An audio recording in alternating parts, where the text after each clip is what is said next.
Right, today you're going to learn how to create something like this to keep your players entertained while they wait for a new round to start, or when they die. Right, let's get started. Okay, so first you're going to want to create a folder in the workspace, and I'm going to rename this to Spleef, seeing as how we're making a Spleef system. And then into that folder we are going to add a part. We're going to make this probably 6 by 6. This will be probably a good size for a Spleef part. And then we are going to duplicate this and drag it to there, duplicate that, drag it to there, and obviously we're going to colour that one so we got a pattern. And we may duplicate this a few more times.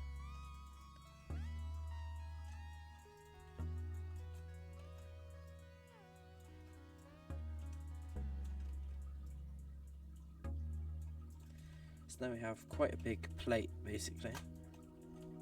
We're going to want to select it all, anchor it, and move it up.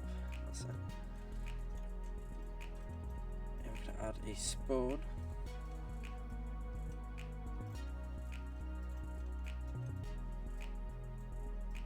So we're going to put that just so we can actually stand on it when we spawn it. You can like create whatever going onto it, and that won't really matter.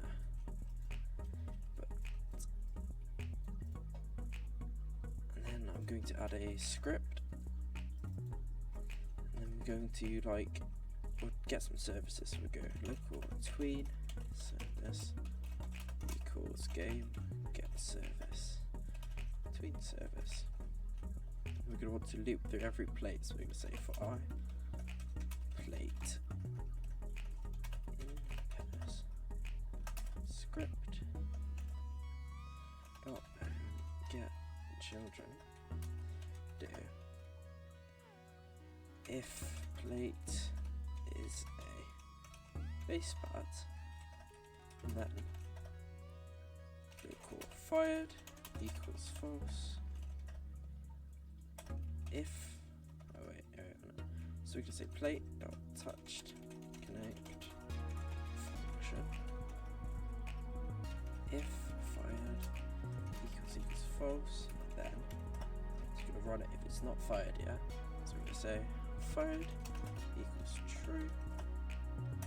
And we're going to say local tween equals tween service create plate, and we want to go tween info.1,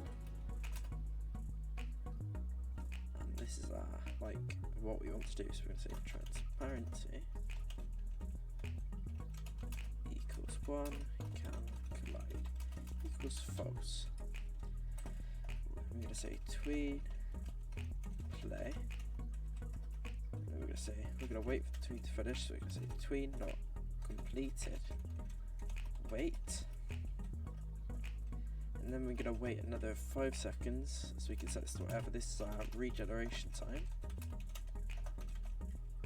And then we want to put it back to what it was originally, so we're going to say plate.transparency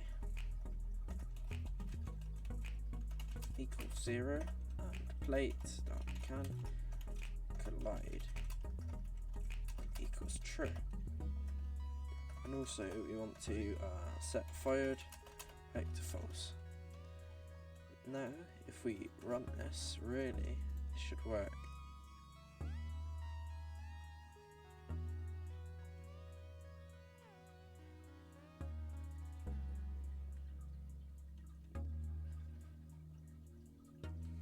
Right, so we're on, and if we stand on a plate, you can see it fades away. And if we wait a few seconds, they should start to pop back. There we are. If I stay still on one, ooh, I'm gone. So that's pretty much it. If this helped you, please like and subscribe for more tutorials like this. If there's any issues, please let me know below, and I will try and help you with them.